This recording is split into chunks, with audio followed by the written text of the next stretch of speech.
Finding lessons online. How to find pre-made lessons online to be modified and used in the elementary music classroom.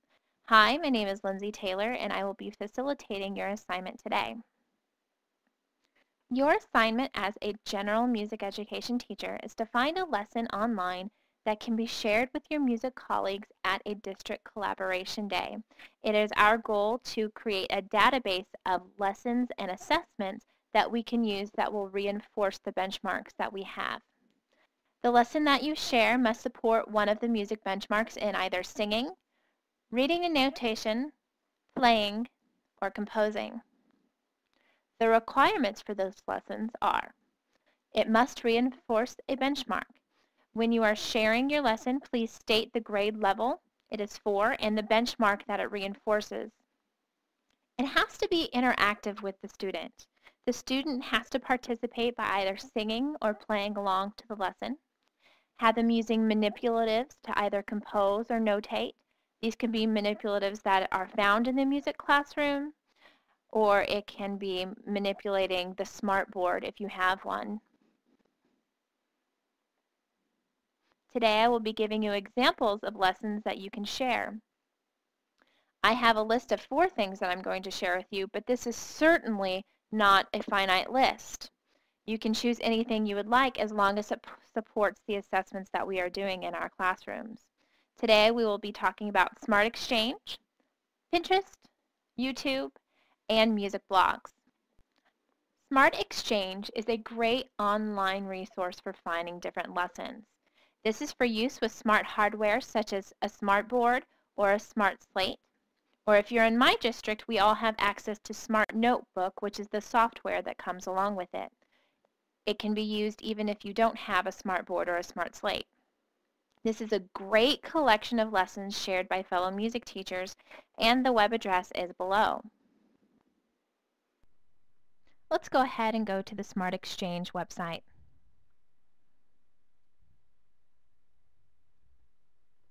This is the home page of Smart Exchange. You can search keywords here, or you can browse by subject, grade level, or file type. Let's go ahead and browse by subject, and since we're doing music, click on music there. You now have a whole list of files that you can use with your smart software. But we want to focus on reading, notation, composing, singing, playing. So let's just search for composing. We can click a grade level that we'd like or leave that blank. Let's go ahead and press go. And now we have all of the ones that have been tagged for composing have shown up on our screen. You can click on them. This one looks good. Just click on them to preview. Now by looking at this, I can tell that it is probably a first grade lesson, something I would use in my first grade classroom. Note identification, and we're going to be composing 4-beat patterns. I think this would probably be a good lesson to share, so I'm going to press download. I would suggest downloading to a disk flash drive because these files can be pretty large.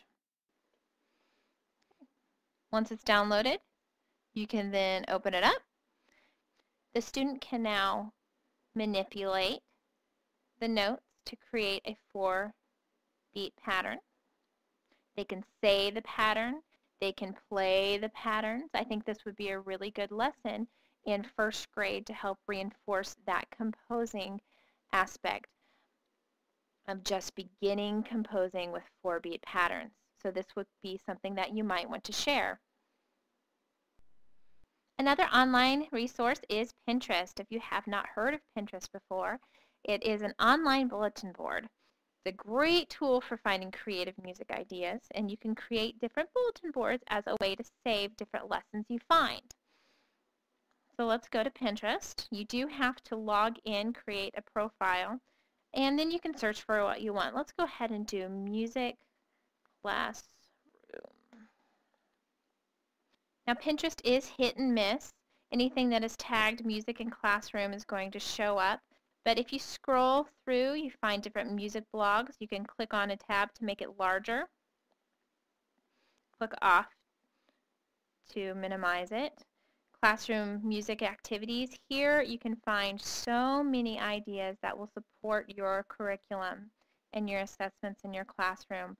One that I found earlier was one for music bulletin boards, and so it sent me to this site right here. And bulletin boards like these can help reinforce note reading, which is part of composition and notating. I also found the Music Interactive. It was just one of these pictures that were on Pinterest, and I clicked and it brought me here. And there are different apps that you can buy, or some are for free. And this can also help reinforce what we are teaching in our classrooms. This would be another idea. Pinterest can be another resource for you to share with your colleagues. Another online resource you can use is YouTube. Yes, YouTube is not just a place to find funny cat videos. It has a massive amount of videos to help support music curriculum. We do not have to reinvent the wheel here. If someone else has created and shared something, that will work as long as it is not violating any copyright laws or using someone else's work. Let's go ahead and use it. Let's go ahead and go to YouTube now and continue our conversation with lines and spaces. This is something that my third graders are working on, lines and spaces, learning the lines and spaces in order to compose music on a staff. I really enjoy this first video.